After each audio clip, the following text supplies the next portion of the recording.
Selamat datang di kuliah arsitektur Nusantara. Saat ini yang akan disampaikan adalah materi pembuka wacana arsitektur Nusantara. Materi pembuka wacana ini akan terdiri dari dua bagian, yaitu bagian pertama adalah konteks atau perspektif pemikiran dari Abidin Kusno tentang Nusantara itu apa secara lebih luas. Lalu nanti ke bagian kedua adalah proses berpikir atau kita akan menelisik lebih lanjut apa itu arsitektur Nusantara menurut Joseph Priyotomo. Pada materi ini, materi pemikiran dari Abidin Kusno, kita akan coba lihat dari buku Nusantara .2 reposisi yang sebenarnya sudah terbit, yang diterbitkan oleh Omah Library dan sebenarnya sudah disampaikan atau ada webinarnya, namun sampai saat ini memang masih dalam proses editing dari Omah Library sehingga belum di-upload secara umum. Tapi kita akan coba lihat pemikiran Abidin Kusno berdasarkan buku Nusantara .2 reposisi. Dalam buku ini kita akan melihat kata pembuka oleh Suwardana Winata sebagai pengantar dari keseluruhan buku ini. Pak Suwardana melihat ada keterkaitan atau ada hubungan antara pemahaman Nusantara dengan perkembangan terkini, kaitannya dengan tol laut yang dicanangkan oleh Presiden Jokowi, kemudian bahasan bahwa Nusantara selama ini dipahami hanya sebagai darat dan air yang ada di bumi Nusantara. Pak Suwardana melihat ada aspek lain yang sangat menarik dan perkembangannya juga cukup pesat, yaitu udara yang di atas Nusantara itu. Kita lihat bagian tengah ada gambar tentang satelit merah putih. Ini cukup seru untuk kita perhatikan lebih lanjut karena kaitannya dengan peluncurannya menggunakan roket yang dibuat atau digawangi oleh Elon Musk.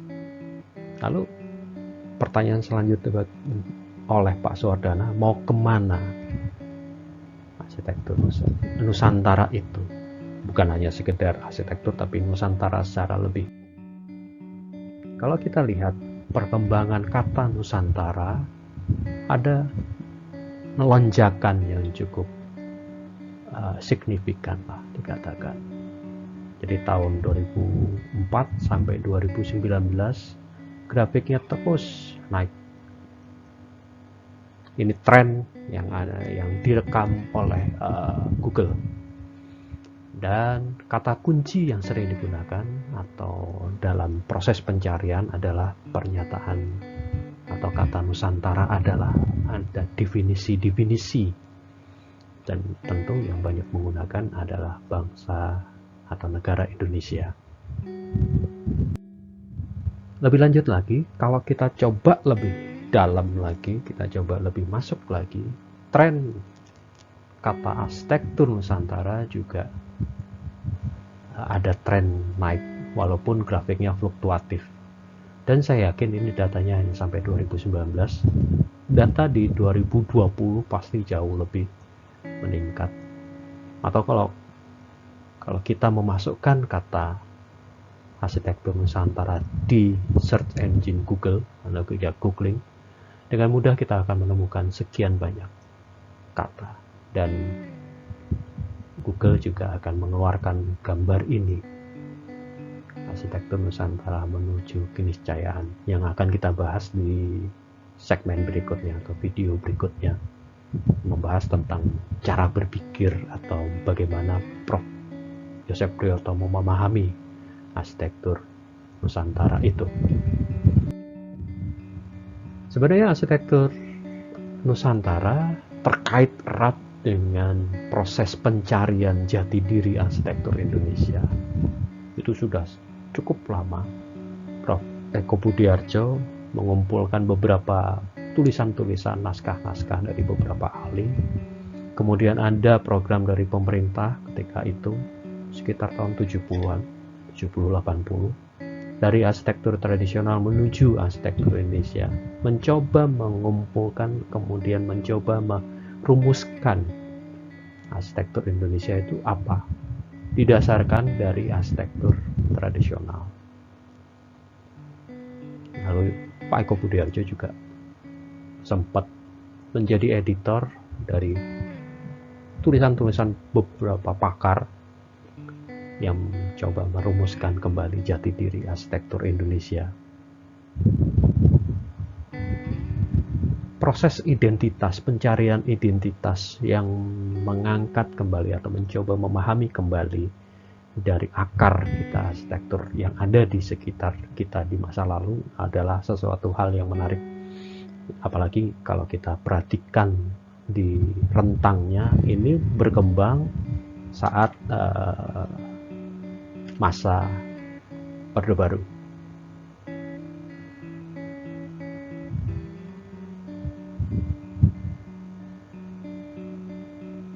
Saat-saat pencarian arsitektur Indonesia seperti apa, terkait erat juga dengan, kalau kita perhatikan cover-covernya juga cukup menarik.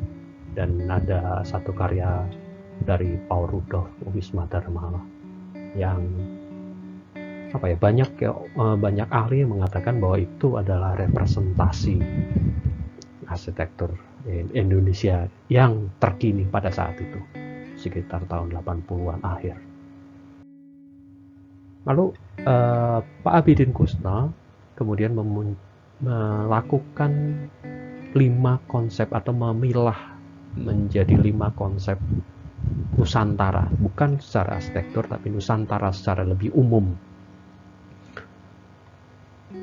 Beliau memaparkan 5 konsepsi ini setelah mengumpulkan sekian banyak pemahaman-pemahaman arsitektur Nusantara.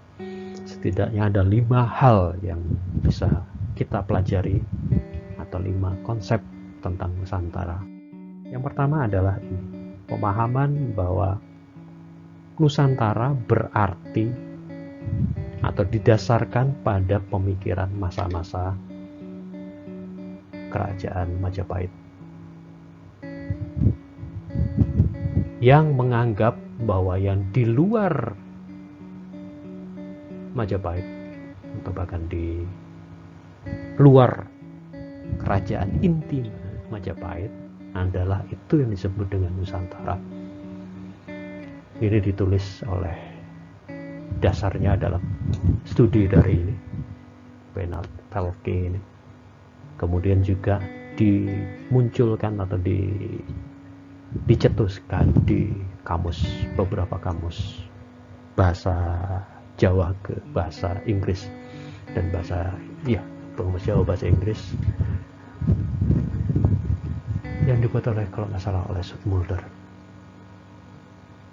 Ini yang menarik, memahami bahwa arsitektur Nusantara sebagai tanah seberang, sebagai tepi dari senternya adalah Majapahit. Itu yang pertama. Yang kedua, Pak Abidin Kusna mengacu pada buku ini, A History of the Geobody of a Nation. Jadi Nusantara ditempatkan sebagai konsep penyatuan, sebagai konsep yang mempersatukan wilayah-wilayah Nusantara. Itu yang kemudian digunakan idenya untuk bangsa Indonesia sebagai nation space. Ini wilayah kami. Dan kata Geopody of Nation ini memang diungkapkan di buku ini yang pertama kali. Ada pemahaman yang mengatakan Nusantara sebagai geopody. Lalu yang ketiga, ini juga yang sering kita udah temui, Nusantara sebagai tempat atau sebagai perwujudan budaya air. Mau nggak mau kita akan melihat bahwa banyak sekali suku-suku air ini juga sedang banyak didiskusikan, banyak diriset. Suku-suku air di suku laut, suku baju di beberapa tempat di Nusantara yang tersebar tidak hanya di Nusantara, bahkan sampai ke luar. Kita akan bisa menemukan dengan mudah atau suku air, suku Bugis itu sampai di Kanada dan segala macam, atau suku Bajo yang diliput oleh National Geographic cukup dalam dengan kemampuannya dan segala macam. Jadi budaya bahari menjadi salah satu trademark, bukan trademark, label untuk Nusantara itu. Jadi pergerakan, aliran atau aris air atau ruang hidup yang tidak hanya di darat, karena selama ini kita mengenal banyak budaya darat daripada budaya air. Pak Abidin Kusno pada konsep ketiga ini mengatakan Nusantara adalah sebagai budaya bahari. Lalu yang keempat, ini yang cukup fenomenal juga, studi oleh Denny Lombard tentang persilangan. Kita dengan mudah memahami bahwa wilayah Indonesia adalah wilayah di antara dua samudra dan dua benua. Konsekuensinya ini dinyatakan dalam 3 serial buku, tidak ya, 4 buku yang dilontarkan oleh Denny Lombard, bahwa Nusantara adalah wilayah persilangan budaya, hibrida dari budaya, crossroad, kafu kalau bahasa Prancisnya, perempatan. Karena di titik inilah kita akan dengan mudah menemukan budaya-budaya besar dunia bertemu di sini. Budaya Tionghoa, budaya India, Eropa, segala macam campur aduk di wilayah ini, dan kemudian membentuk sebuah kultur yang unik, tidak saling mematikan, tidak saling menghilangkan, tapi justru saling mengembangkan sehingga ada hybrid culture. Itu yang menarik. Efek dari atau konsekuensi dari wilayah geografis yang berada di dua samudra dan dua benua. Terakhir, Pak Abidin Kusno menyatakan ini, ada resistensi atau ada keinginan untuk menjadi setara, bahwa arsitektur Nusantara itu setara dengan arsitektur yang ada di Eropa. Kita akan bahas lebih dalam nanti di pemikiran Pak Yosef Priyotomo berdasarkan 2 buku ini nanti dan beberapa webinar di sebelumnya. Kita akan lihat perlawanan, tanda kutip, perlawanan